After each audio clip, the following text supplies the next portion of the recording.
13. Aguardamos a sua participação.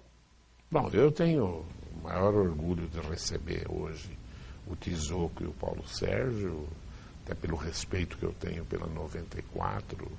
Sou um ouvinte diário da 94, no Jornal de Informação da Manhã, e sempre gosto de conversar com os dois. O Paulo, além desse conhecimento de Bauru histórico e fantástico, e o Tizoco, uma formação de jornalismo em termos de política extremamente experimentado, e é a hora do nosso telespectador da TV Prevê ver uma opinião diferente da TV Prevê, quem assiste esse jornal todos os dias. Boa tarde. Boa tarde, Duda. Boa tarde aos telespectadores da TV Prevê.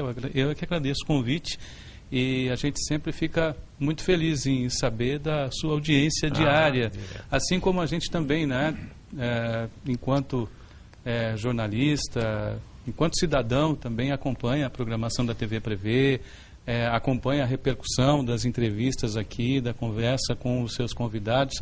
Então, de forma que é uma alegria para nós também estar aqui com vocês. Tudo bem, Paulinho? Tudo bem, Duda. É um prazer, como sempre, estar aqui à disposição de você, dos seus telespectadores, da TV Prevê, nossa querida emissora de televisão em Bauru, um assunto sempre de interesse da comunidade. E estamos aqui para bater aquele papo gostoso de sempre. Então tá bom. Embora o Paulo é só um pouquinho mais velho que você, sim, eu vou respeitar, por favor, a hierarquia. o aspecto cronológico. E tem uma questão de olerite também, né, Duda? Por favor, não me coloque numa fria. Foi teu professor, não? Foi meu professor. Também, E, além de meu professor, foi meu orientador de trabalho de conclusão de curso, exatamente. Por isso que ele demorou tanto para me levar para 94. Eu só fui para lá 10 anos atrás, já com quase 15 anos de idade. Esse aí, se ele te mandar embora por justa causa, você tem 1000 motivos para dizer, ele já me conhecia. Ele mentiu para mim. Ele já me conhecia. Exatamente. Não vem agora com essa que eu não sou eficiente. Exato. Ô Paulinho, como é que você viu o desempenho da seleção de futebol do Brasil, primeiro nas Olimpíadas? Masculino? Futebol masculino. O feminino está um feminino vai indo bem.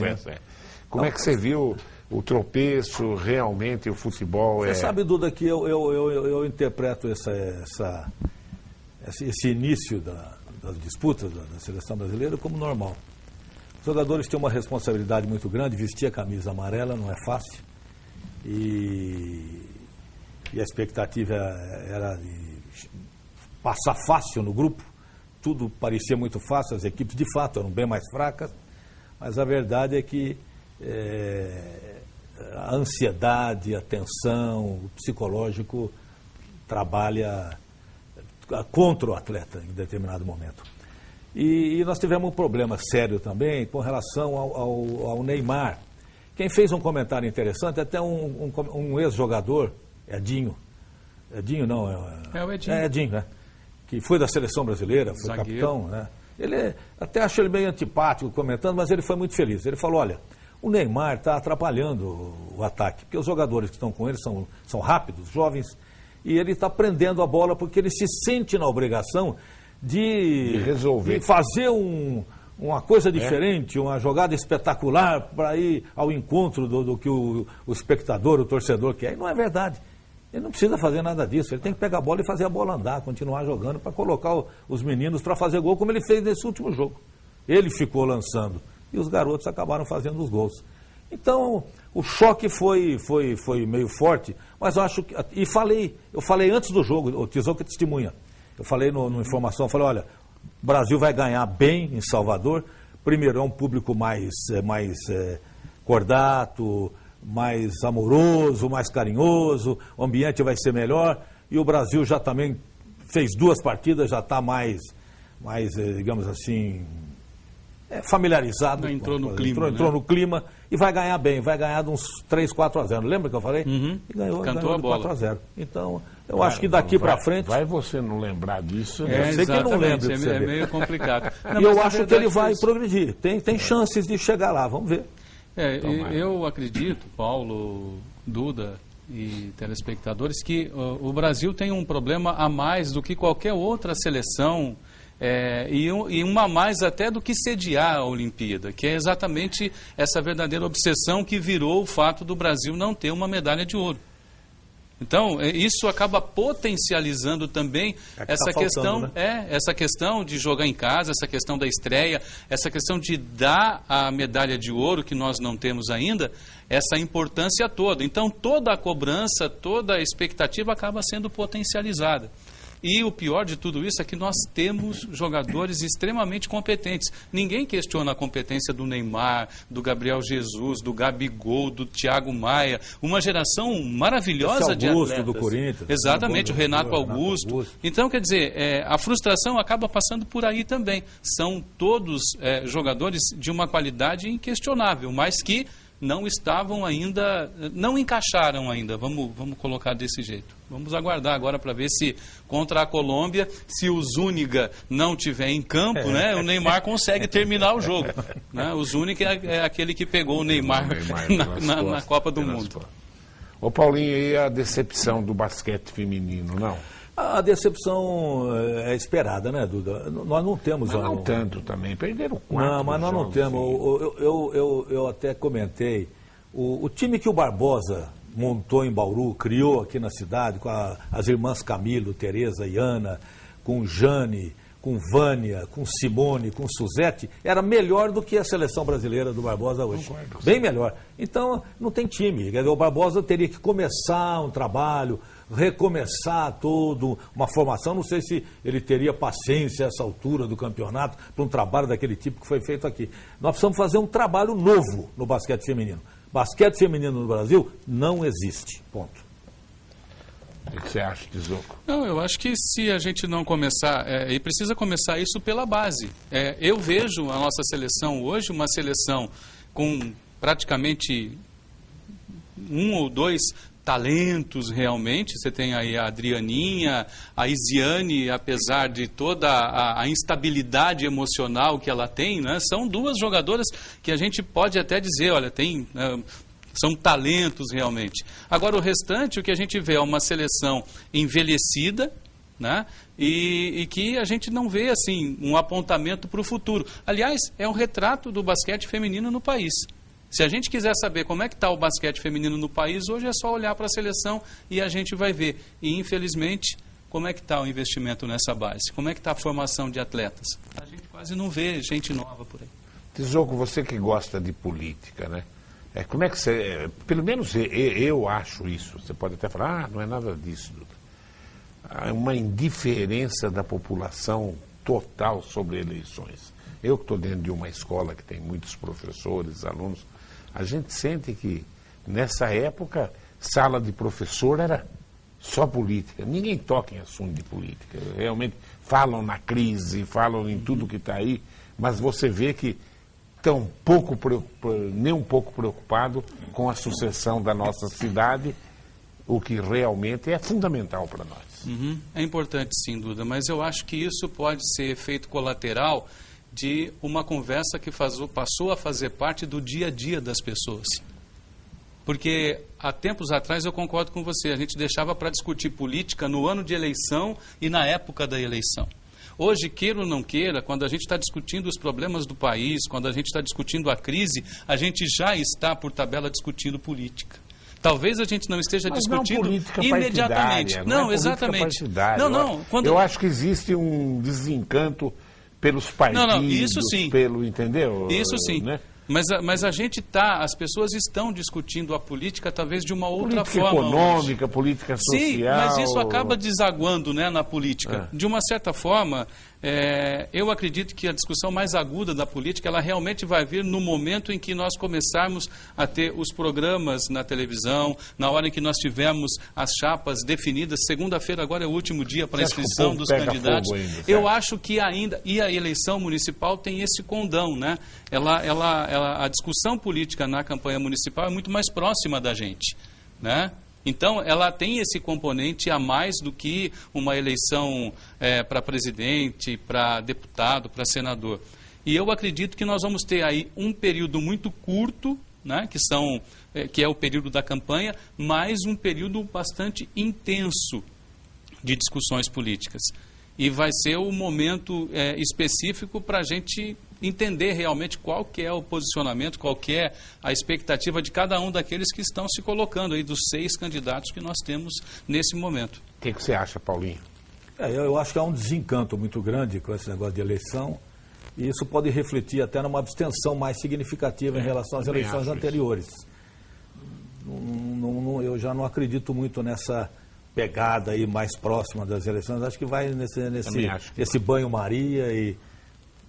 Eu vi uma piada na internet hoje, diz que o cara chegou para um candidato a vereador, chegou para um empresário, falou: escuta, dá para você colaborar com R$3.000 para a minha campanha? Aí o empresário falou: não, você é um vereador combativo, eu vou mandar dar R$30.000 para você. Ah, você está brincando? Olha, foi você que começou a brincadeira. Você que começou. E de acordo com a nova lei eleitoral, tanto um quanto o outro estão cometendo crimes, né? Porque nem o candidato pode pedir Aproveita e nem você que é um analista político. Eu acho que exageraram nessa lei eleitoral. Como é que você vê? Eu acho que até dificultaram demais. Claro que tinha que brecar dinheiro, tudo isso, né? Mas qualquer coisa...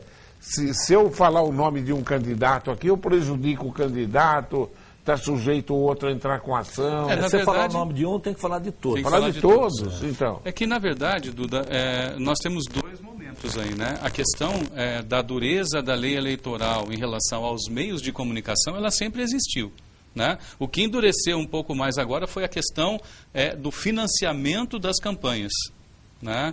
Com a proibição do financiamento empresarial, né, o financiamento privado.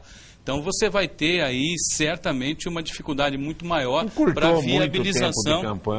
Tempo de campanha menor. O que eu acho que acaba sendo salutar pelo seguinte: você encurta o dinheiro, segurando, no caso, a sociedade doação. É complexa, o cara tem que se mostrar. Como é que vai fazer? Exatamente. Do ponto de vista daquilo que nós tínhamos, a nossa legislação eleitoral, eu acho que as últimas discussões em torno de tentar melhorar esse processo eleitoral no país, eu acho que nós passamos ao largo de muita coisa que talvez fosse até mais premente do que propriamente encurtar campanha, discutir especificamente financiamento de campanha. Nós temos algumas situações que provocam distorções na representatividade e isso nem sequer foi tocado na última mini-reforma eleitoral. Por quê? Porque, de uma certa forma, da maneira como está colocado, para quem está no jogo, a coisa está boa. Né? Que é exatamente o fato daqueles que já têm representatividade, já têm mandato. Então, eles não querem mexer no jogo porque para eles está bom. A continuidade deles é a necessidade que eles precisam, né? É aquilo que eles querem manter. Agora, para quem chega, para quem tem que se apresentar, para quem é um candidato de primeira viagem, para quem quer investir, fica bem mais complicado. Não, eu acho que isso não é democracia, né? Você acaba tesourando aí uma representatividade. Não tenha dúvida, liderança nova, né? Como que o cara tem que se mostrar também? É difícil, né? Difícil. Vamos ver uma perguntinha do telespectador? O Jackson da Bela Vista, eu ia perguntar isso, então eu aproveito e faço a pergunta do Jackson. Com um novo prefeito para Bauru, será que Bauru vai crescer? Porque o que percebemos é que Bauru nos últimos anos não cresceu. Eu emendo em cima da pergunta do Jackson. Que perfil vocês dois gostariam que o próximo prefeito de Bauru tivesse? Isso é complicado, né? Bauru é uma cidade relativamente pobre. Ela não é uma cidade assim que tenha muitos recursos e que se possa realizar grandes obras com certo desempenho. Isso não está fácil, não é só para Bauru, mas Bauru, de uma geral, é uma cidade que tem limitações. De qualquer maneira, a gente percebe que Bauru anda um pouco a reboque das suas necessidades. Nós deixamos normalmente para fazer as coisas depois que os problemas já aconteceram. Então, o perfil que eu acho que seria o ideal para o prefeito nesse momento, ele vai receber uma cidade com de certa forma, um equilíbrio razoável através do segundo mandato do Rodrigo, mas há uns desafios também aí pela frente que precisam ser executados. Então, o perfil teria que ser de alguém que procure, acima de tudo, os pontos mais importantes e mais vulneráveis da cidade para serem atacados com firmeza e com determinação. Porque se ficar tirando para todo lado e refém de interesses de uns, de outros e tal, a coisa não caminha. É preciso um prefeito de pulso firme, que detecte quais são os pontos que estão aí escancarados em vários segmentos para o desenvolvimento do município e fazer com que Bauru dê um arranque. Vamos pegar, por exemplo, uma coisa de Bauru que está parada, abandonada e que é simplesmente um absurdo. O aeroporto. Né?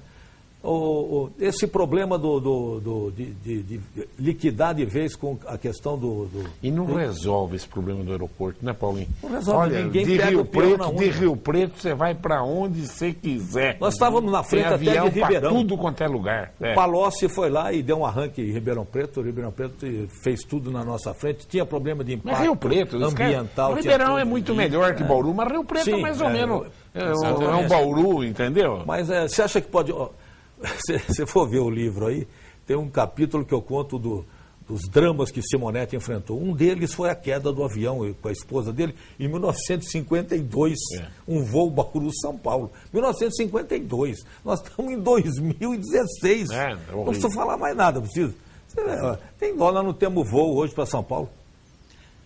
Eu acho que a gente vai ter que equacionar alguns... E outros mais. Então, o prefeito tem que ver esses pontos fundamentais, atacar isso firme. Agora, política é complicada, tem Câmara, tem vereadores, tem que votar, tem interesses, tem coisas paralelas.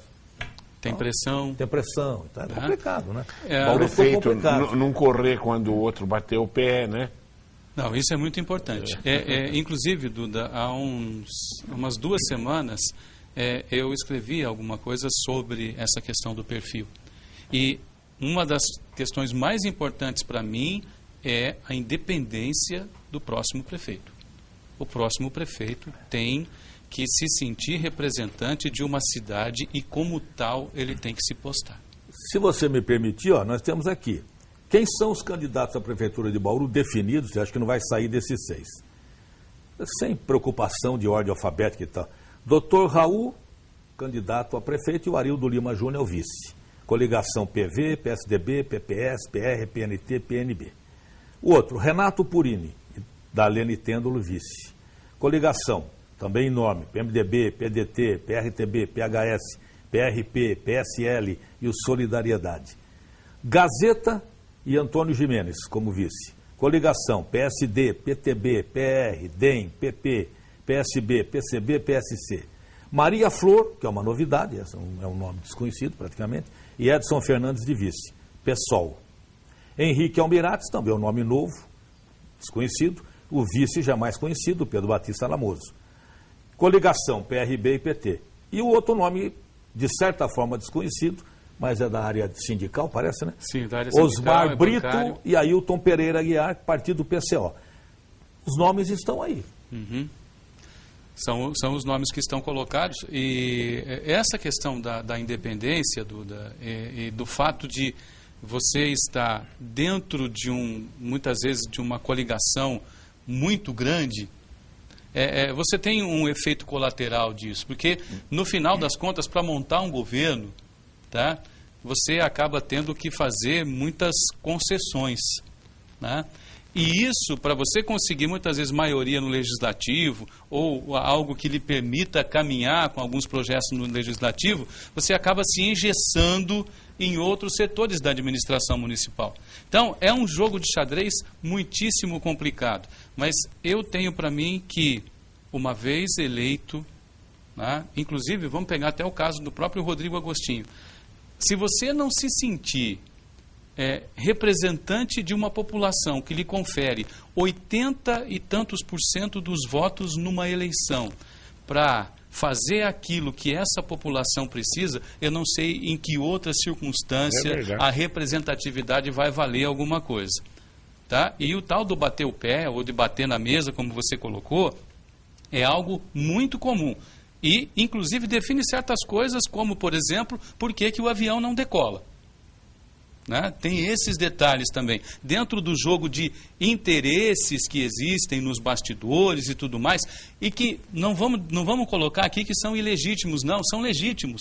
Mas quando você elege um prefeito, quando você elege uma autoridade no município, ela tem que ter o equilíbrio necessário e a representatividade necessária para poder não deixar, por exemplo, a cidade a reboque em muitas coisas, como o Paulo acabou de colocar. Ele é o mediador dessas forças, né? E se ele fica refém de determinados setores, né? Como é que ele vai ser um mediador justo? É por isso que, de repente, aos 120 anos, é que Bauru está começando a construir sua estação de tratamento de esgoto. Respondendo ao telespectador que fez a pergunta, teria que ser um prefeito que fosse independente. Claro. Tem ligações, evidentemente, políticas, articulações, mas ele tem que ter sua independência. Agora, dois problemas em Bauru que eu acho... Eu nunca vi, eu não sei, o Paulo é da minha idade. Eu nunca vi a cidade tão emburacada como está, sinceramente. Mesmo na época do Tuga, que quando ele está terminando, tinha buraco para dar com pau, mas você anda por vila agora, está coisa impressionante. E a água, pelo amor de Deus, tinha que ter dado uma melhorada no problema de água, né? 8 anos aí, um DAE completamente ineficiente e tudo. Como é que vocês veem esses dois problemas? Bom, é um problema que o bauruense sente na pele no dia a dia e tem muitas justificativas e muitas desculpas para isso, né? Mas a verdade é que, quando você trabalha, no caso do DAE especificamente, já se falou que o problema é ou da rede antiga, ou da pressão da água.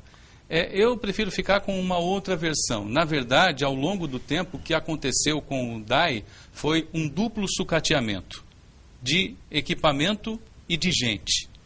O de equipamento, a própria direção do DAE agora e a Prefeitura Municipal diz que aos poucos foi recuperando. Mas eu acho que a parte talvez mais importante, Duda, não se consegue repor e não se valoriza como se deveria, que é a parte humana. Tá? Tem algumas situações, por exemplo, hoje, e isso não é só do DAE, é no corpo principal da administração pública, que é na prefeitura, em que as pessoas que estão chegando ou que chegaram recentemente não sabem onde está o quê. Esse é um detalhe muito interessante. Tem gente que não sabe, por exemplo, onde fica o registro X de tal região. Ou tem gente que não sabe onde fica o equipamento. Uma coisa, até para você falar em cima. Quando eu entrevistei o Quaraci aqui, ele usou uma coisa, eu coloquei isso, mas diz que é tudo encanamento antigo, velho e tal. Ele falou, Duda, se isso fosse verdade, o centro de São Paulo seria um chafariz. Exatamente. Entendeu? Exatamente. Então eu fico com o problema da pressão. Então não é isso. A pressão eu acredito. Mas não conseguem controlar essa pressão? Ô Duda, você se lembra que um tempo atrás a prefeitura gastou cerca de 1,5 milhão, se não me engano, o DAE, 1,5 milhão para fazer um plano diretor de águas? Lembro. Tá? Esse plano diretor de águas aponta, entre outras coisas, que nós temos um problema sério de equalização dessa pressão da água. Certo? Em alguns lugares é pressão de mais, em outros lugares é pressão de menos. Onde tem pressão de mais, estoura o cano. Onde tem de menos, a água não chega na caixa. Então, essa é uma questão. Agora, a grande informação desse plano diretor de águas, e o Quaraci foi uma das minhas fontes de informação nesse sentido, é que tudo aquilo que está no plano diretor de águas, que nós pagamos 1,5 milhão de reais para fazer, era de conhecimento corrente da grande maioria dos funcionários do Departamento de Água e Esgoto. Quer dizer, ninguém contou nenhuma novidade. Infelizmente é isso que acabou acontecendo. Sem falar nesses esqueletos como da Coab, por exemplo. Sim, esse é um problema seríssimo. Seríssimo. Não dá para entender. E não tem como escapar, né? Bauru é dono de 70 e tantos % da Coab. Recentemente teve surgiu uma informação... Tem que achar uma solução política. Na verdade, surgiu essa informação de que a Câmara pode revogar uma lei que ela mesma aprovou, né? Muito embora o presidente da Coab, o Gasparini Júnior, tenha se manifestado, inclusive nas redes sociais, dizendo que essa mudança da lei pela Prefeitura, pela Câmara aqui em Bauru, não mudaria o jogo em função de que as coisas, né, caminharam. Agora, os valores que falam é qualquer coisa tem que de entregar surreal. Bauru e fica devendo Avaí ainda, vai ficar devendo muita coisa, né? O que a gente se pergunta sempre é como as coisas chegaram a esse ponto, né, Duda? Uma aventura de querer ser uma cidade responsável pela construção de casas num estado inteiro. Tem o tratamento de esgoto para completar logo isso também. Exatamente. E usada politicamente de uma maneira errada, cabide de emprego de alguns prefeitos, não é isso? Exatamente. Né, Tizoco? Muito. Durante muito tempo, eu me lembro que até eu tive, durante um bom tempo, ainda na minha época como estudante aqui em Bauru, eu tinha bastante contato com o pessoal que trabalhava na área jurídica da Coab, e de vez em quando você perguntava, onde é que está o fulano? Pô, está lá em Barretos. Estava em Barretos, resolvendo o problema de Coab lá em Barretos. Olha só o que acabou acontecendo. Eu me lembro, tinha 500 funcionários a Coab. Hoje acho que não tem 80, né? Hoje o número é bem menor. Eu não tenho o número exato, não. Eu me lembro disso, tinha 500, 600 funcionários. Eram uns números absurdos. Tem um montão de perguntas aqui. Vamos fazer um bate-bola mais rápido agora para atender o nosso telespectador, viu?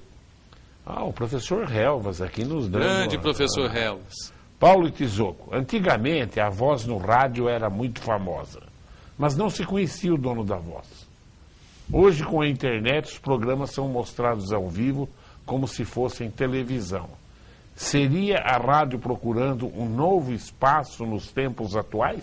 Eu vou deixar o Paulo responder, porque, inclusive, quando do doutorado, né, Paulo, você falava exatamente das novas tecnologias, e eu acho que isso faz parte de uma mudança no perfil do profissional também de rádio para se adaptar, né? Tá dentro desse escopo também, né? O rádio acaba se transformando quase que num rádio com imagens, né? Existem várias emissoras, inclusive tem uma na Holanda atualmente, que está fazendo muito sucesso, uma emissora bem jovem, que é quase uma televisão. E tem estúdio, agora no período lá lá agora é calor, né? Eles estão na praia fazendo programas e tal, com a meninada.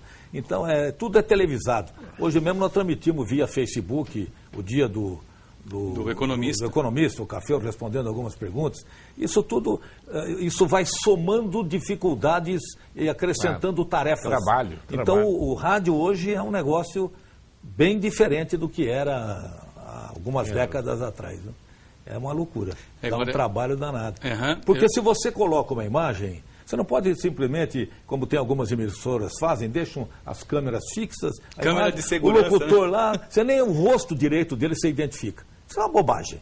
Então, se você vai fazer alguma coisa com imagem, é melhor fazer um pedaço apenas, mas trabalhado, com um negócio que dê para você identificar, né? E ter algum resultado positivo. Então já passa a ser televisão. Verdade. E, Duda, eu acredito também que essa questão do fato de compartilhar de maneira muito eficaz pela sua versatilidade é que fez exatamente com que o rádio sobrevivesse a tudo aquilo que se disse 30, 20, 40 anos atrás, que o rádio estava fadado a deixar de existir. Né? Então, essa facilidade do rádio, na convergência das novas mídias, é que acabou colocando o rádio, exatamente, mantendo o rádio no patamar que ele está hoje. Isso é muito importante. Com relação à voz, que o professor Helvas perguntou, eu acho que já há algum tempo essa coisa de padronização de voz, essa coisa já vem há algum tempo, né, Paulo? Desde a época que você ensinava a gente lá na escola a como fazer uma leitura, como fazer a inflexão, como não cantar, como botar a caneta na boca para destravar a língua e outras coisas. Você vê que é interessante que o rádio virou um pouco de televisão, que a Bandeirantes mesmo coloca a Band News, que é a emissora de FM, coloca na televisão de manhã, com o Boechat. Eles vão lá no estúdio da rádio e televisam para a televisão, para o canal Bandeirantes de televisão. Quer dizer, aí inverteu o negócio. Eu sou fã do Boechat, mas quando ele entrevista o Zé Simão, ele dá umas risadas forçadas lá, porque o Zé Simão é fantástico escrevendo, né? Mas falando, Obviamente, tá nem deixando a entende desejar. Na hora de verbalizar é complicado, né, Duda? Mas o Porchat, matei o Porchat para rir. Quá, quá, quá, Viu? quá, quá, quá. Mas só para usar uma terminologia dele mesmo, né? Cada macaco Simão no seu galho. Acho que é mais ou menos por aí, né? Não, o Simão é fantástico. Ele é fantástico. Né? Eu leio o Simão faz 30 anos. Uhum. A gente, quando... Acho que eu não me lembro, acho que já era o Lula presidente. A gente era feliz, né? Antigamente tinha a gonorreia e o Sarney e a gente reclamava. Hoje é a AIDS e o presidente que está aí, né? É, exatamente. Cada um no seu tempo, né? E cada um reclamando da sua miséria temporal. Da sua miséria. Vamos lá ver outra? Pro Paulo, lá. Olá, Paulo. Opa! O Wagner Cavenaghi. O Wagner vem comigo semana que vem aqui. Eu mandei convidar o Wagner até para falar da greve lá. Como jornalista e professor aposentado da Unesp, como você avalia o quadro atual das universidades públicas de São Paulo? Está meio bagunçado pelo que a gente vê. Você vê, a Unicamp hoje é que voltou ao trabalho, né? Depois, desde maio. 80 dias de greve. 80 dias de greve, quer dizer. A Unesp também ficou um período bastante significativo. A USP, invasão, eu acho que está tumultuado. Eu não posso responder com precisão, porque eu estou fora, né? Eu aposentei, eu não estou participando muito. Mas, e está havendo uma decadência, né? A USP, eu fiz pós-graduação na USP, a USP era top, ela está perdendo classificação. A cada ano ela está caindo na classificação mundial das universidades de ponta, quer dizer, nossa querida USP, isso é um problema sério, né? Mas ainda, acho que ainda é a melhor universidade do Brasil, né? Do mas Brasil, caiu, sim. Caiu, Unicamp. Agora, mas na terça-feira eu vou trazer o Wagner Cavenaghi aqui para falar sobre isso, viu? Ele está em atividade. Claro, ele vai trazer, evidentemente, informação mais precisa, né? Mais concreta. A gente fica observando, acompanha com uma certa tristeza até, mas enfim. O que não está complicado no Brasil hoje em dia? Tudo. A receita caindo em tudo quanto é lugar, né, Paulo? Ninguém está arrecadando igual. E quem falar que não existe crise, ou é ideológico, ou é burro, quebrou e não percebeu ainda. A crise existe, entendeu, seríssima. Né? Quem pergunta agora é o Pedro Valentim aqui, ó. Paulo e Tizoco, com o advento das redes sociais, a venda dos jornais caíram na maioria dos países e no Brasil também. No entanto, a rádio e a televisão mantiveram seus públicos. Pergunto, qual é o motivo da venda dos jornais? Da queda da venda dos jornais? Acho que ele tem que perguntar isso aí pro Renato Jardim, para o pessoal do IVC, né? Mas os jornais estão usando bem as redes sociais. Eu acredito eles que pode ser uma migração. Exato, vão para as redes sociais. Eu acho que é uma migração. Né? Você pode pegar, por exemplo, os grandes jornais hoje, eles acabaram migrando também para portais de notícia. Né? Você pode ver o próprio Estadão, a Folha de São Paulo, através do UOL. Bauru, então você tem, exatamente, o JCNet. Tem que concentrar onde... Acaba havendo. Você vai buscar receita paralela, né, para poder equilibrar a situação. Mas o modelo que estava o jornal, ele não ia subsistir se eles não fizerem isso. Porque eu me lembro bem, essa história eu não gosto muito de contar. Quando eu estava no Diário de Bauru, então o ISO fez a primeira pulverização de Bauru e em total ia fazer no outro dia, né? Então a manchete do Diário de Bauru, você aprontava o jornal à noite para sair de manhã. Guerra ao Aedes aegypti, né? E naquela noite os Estados Unidos bombardeou o Iraque. Nossa. Entendeu, né? Bombardeou, guerra no Iraque, né? E eu falando de guerra, né, com manchete do jornal. Manchete. Sim. E quando eu fiquei a noite inteira assistindo os Estados Unidos atacando... Bombardear Bagdá. Entendeu? Primeira guerra do Iraque lá, né? Grande 1981, Estados isso, Unidos, não, né? 81, não, 91, uma coisa assim. Para fechar, coisa que não existia lá, né? É verdade. Exatamente. O maior erro dos Estados Unidos foi o Iraque. A guerra, covardia, sacanagem. A guerra química. Mas a ONU falou, né? E a ONU, eles pediram para a ONU, você vê que que nesse ponto esse perfil belicista dos Estados Unidos é uma coisa que não dá para aceitar mesmo, né? Pior se ganhar esse maluco ainda aí, agora esse outro Trump. aí que vai ficar bonito.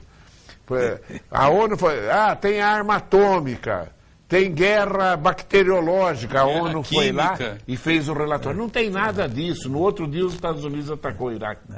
Você lembra disso?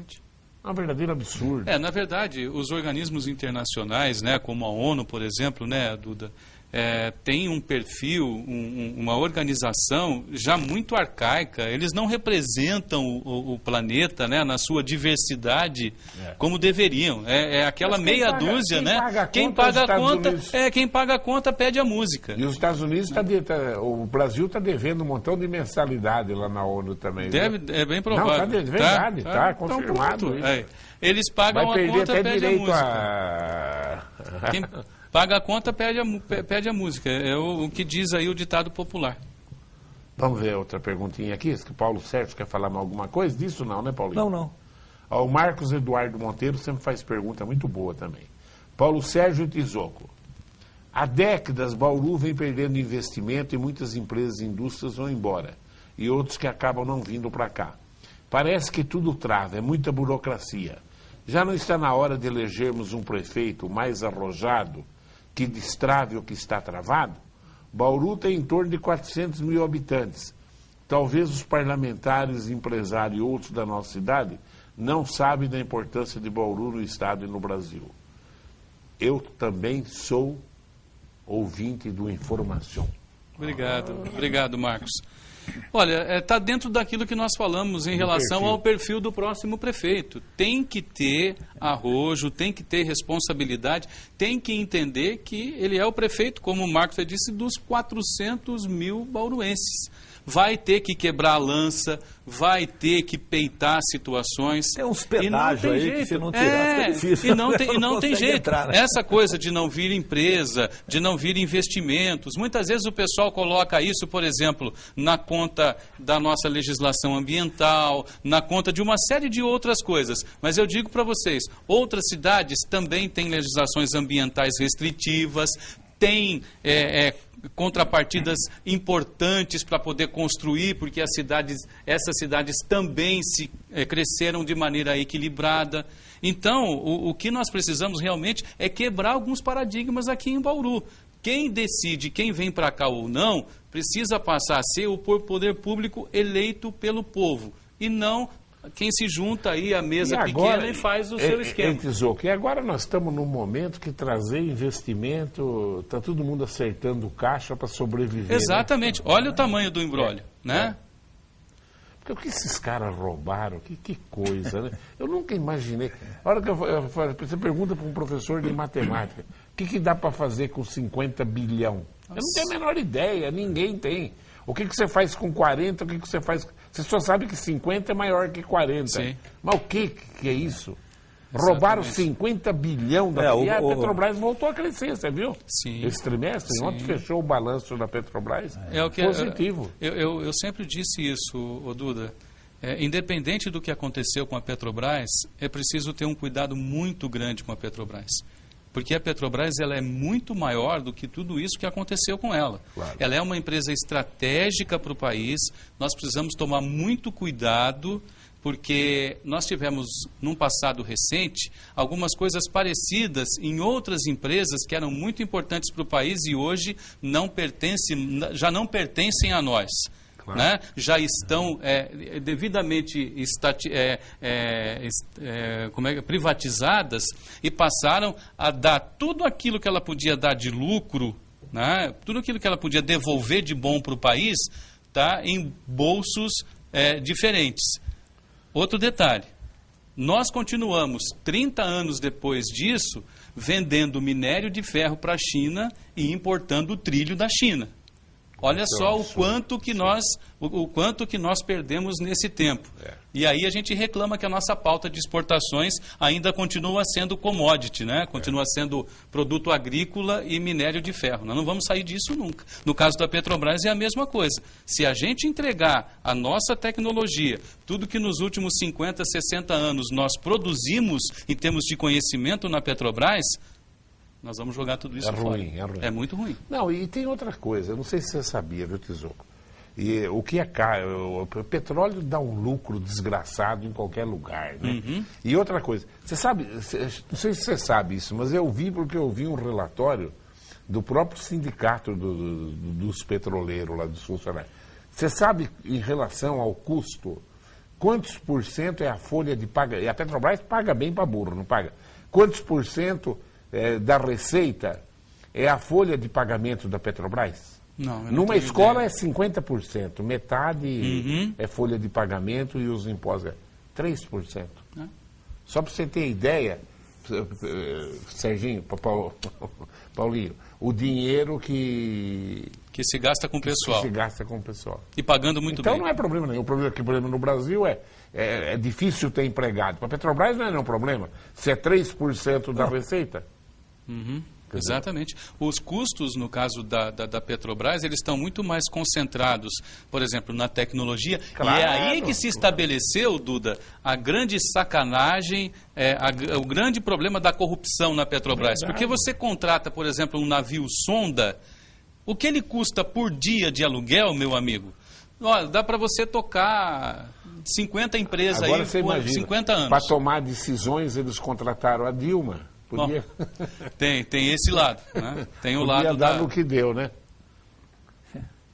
Marcos Eduardo pergunta, assistindo a TV Prevê, bem rápido essa, as sessões da Câmara de Vereadores há décadas, tenho a impressão que os vereadores que teriam o serviço de fiscalizar e ajudar no desenvolvimento da nossa cidade, parece que a maioria tem mais interesse de trabalhar e travar o que seria bom para a nossa cidade. Olha, é uma crítica que está sendo cada vez mais constante para os legislativos de uma forma geral. É endêmico. Né? Eu acho que é uma questão, Duda, existe um binômio, né, dentro do trabalho do legislativo, que é legislar e fiscalizar. Ao longo do tempo, eu acho que isso, o eleitorado também precisa se preparar para entender um pouco melhor isso, é que quando o cidadão chega fazendo promessa para você de que ele vai levar o asfalto para o seu bairro e você pergunta para ele, você é candidato a quê? Não, eu sou candidato a vereador. Então como é que você vai trazer asfalto para o meu bairro? Você não é o executivo. Claro. Você pode fazer um requerimento para o prefeito pedindo, você pode ter uma proximidade com o prefeito que talvez te ajude, mas o que eu preciso e o que ele deve estar colocando é que o que nós precisamos é que o legislativo fiscalize Claro. e legisle. Essa é a questão. Total. Então, e muitas vezes, né, como nós temos um clientelismo muito arraigado, né, aquela coisa do toma lá da cá, muitas vezes a votação não é tanto, ela não acontece tanto pela necessidade da cidade, mas pelo interesse que está na cabeça de quem mandou o projeto, né? Ô Paulo, se você for candidato a vereador, você já tem um voto. A Malu Moreno está mandando aqui dizendo que queria que você fosse candidato, que ela vota no você, porque você é um cara sério, você não O sei dia que eu quê. for candidato a vereador, pode me internar que eu estou louco. A qualquer cargo político. Muito bom. O visitante... Isso vem em letra pequena aqui, isso aqui. Tem que aumentar o corpo. Nem com óculos não Mas está dando? Está grande, né? Ela... Que é o meu visitante emprestado. Samuel Furquim. Ué. Paulo Sérgio Tizoco. Tá aí a dobradinha 2018. Por que não? Essa é muito boa, hein, Duda? Eu tô rindo aqui mais do que o Boechat agora, com o Macaco Simão. O Boechat está escandaloso. Vai puxar o saco do Simão. A situação não ficou quer, né? difícil, né, Duda? Porque você está no executivo. Você precisa de ambiente, aprovação e adesão no legislativo. Lá é que os projetos vão ser votados. Você pega, por exemplo, em termos de Brasil. O Meirelles já está fazendo careta pro Temer, porque o Temer está compondo muito, exagerando Paulinho, demais. Paulinho, porque nós precisamos de enquanto não confiança definir o aqui dentro do impeachment, país. Hã? O Temer também está na mão daquele Congresso. Então, eu sei. Tem que pois é. definir o impeachment. Mas cara. ele vai continuar na mão do Congresso, hein, Duda? Será? Escreve o que eu estou falando para você. Ele vai continuar na mão do Congresso. Se a gente não tiver uma estabilidade aí perdeu a econômica, esperança. Não, se for sabe isso. por quê? Porque a a questão... vaca vai pro brejo. A questão Vai toda pro brejo, é como se a gente comparar com um jogo de futebol. Se você continuar jogando no 4-3-3, você vai ter um resultado. E o resultado da política no Brasil não mudou. Continua sendo 4-3-3. Quem está lá continua pensando da mesma forma. Tem um povo Você vê que se movimentando. O povo que está se movimentando somos nós, Duda. Claro. Para segurar os deputados, você vê que está lá, o Mavadeza vai ficar lá até poder votar os projetos, o Cunha. O malvado favorito. O malvado favorito. Até poder... O Duda deu um suspiro agora de desalento, hein, Duda? É verdade. Ó, Marcos pergunta, em quase todas as cidades, principalmente na cidade de São Paulo, em todas as esquinas, nos 4 cantos, existe o poste com as placas indicando o nome dos 2 logradouros. Se andarmos pelas ruas de nossa cidade, verificamos que quase não existem essas placas. Em muitos bairros não tem nem placa. Quem será que foi o último prefeito que colocou algumas placas? Não tem algum... Não, também... alguma lei? Não, quer dizer, se não tem nenhuma lei que obrigue a colocação das mesmas? Eu acredito que seja necessário, sim. É algo... Se não me engano, a questão das placas e a sinalização aqui em Bauru é responsabilidade da Indurb. Isso já passou para folclore. Mas está horrível. Porque, se você deixar um cara aqui em Bauru que nunca veio em Bauru, falar, você vai seguindo as placas e não vai chegar em lugar nenhum.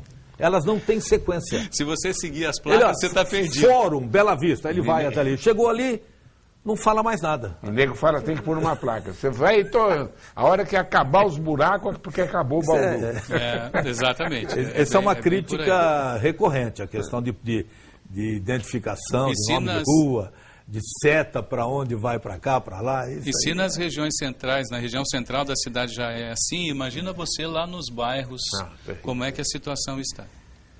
Isso é verdade. Bom, infelizmente já o tempo esgotou. Não deu para atender todos os telespectadores. Paulinho, o que você gostaria de... Eu gostaria que você lesse o livro que eu te trouxe. Mas com muito... E aí conta a história do pioneiro do rádio e televisão em Bauru. Foi dia da televisão ontem. E o João Simonetti aí foi o pioneiro. Quantos filhos ele teve, Paulinho? Ele teve 5 filhos e teve, parece que 2 que faleceram. Leônidas, Rafael, Hermete, Leônidas, Ermelinda, Rafael, Nair, 5 filhos, entre homens e mulheres. Um visionário. Visionário, realmente à frente do seu tempo. Vou ler o livro. Com certeza. Vai gostar. Uma história muito boa. Tizó, o que você gostaria de colocar mais para o nosso telespectador? Duda, eu queria agradecer o convite. É sempre uma alegria estar aqui conversando com os telespectadores da TV Prevê. Agradecer o pessoal que participou e fez perguntas. Vou fazer coro aqui ao Paulo Sérgio. Se eu também pensar em alguma coisa do ponto de vista político-eleitoral, pode me internar que não tenho pretensão nenhuma. Candidato vou deixar para você. Exatamente. Esses são os candidatos. Obrigado pelo... Você vai votar. Eu queria aproveitar só rapidinho de um comercialzinho. Esse livro Joanim, ele está em promoção agora no mês de agosto, porque é o mês de aniversário da cidade. R$20. Lojas Jalovi e Empório Cultural. 20 só, porque até o fim do mês de agosto só. Obrigado pelo convite, Duda, mais uma vez. E agradeço o pessoal que nos acompanha e que se manifestaram aqui como os nossos ouvintes lá do Informação. Querendo votar em vocês. E do 94 Notícias, Ninguém né? nunca falou aqui que vota em mim, por isso que eu não sou Mas isso já é candidato. maldade do telespectador. Não, exatamente. Agradecer a Maria José que tocou o 94 Notícias hoje lá na 94 para que a gente hoje pudesse nós fizemos estar questão aqui. de deslocar ele, porque ele estaria lá no ar. Não, vamos lá no Duda. Obrigado, Duda, mande no obrigado pet. mais uma vez. É isso aí. Obrigado mesmo, Duda. Valeu. Prazer te receber. Prazer foi meu. Paulinho, você é sempre amável, viu? Obrigado. Bom, tá aí. Eu agradeço a sua audiência. Vamos torcer pro futebol. Eu fiquei com muito dó, não sei, o Paulo também deve ter ficado. A hora que eles marcaram o gol, uma alegria até infantil dos jogadores correndo na torcida. Então, que pressão psicológica no nosso país, né?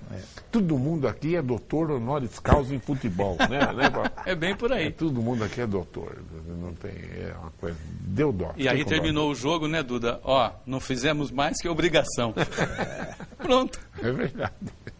Eu agradeço a sua audiência e continue ligado aí. Tchau.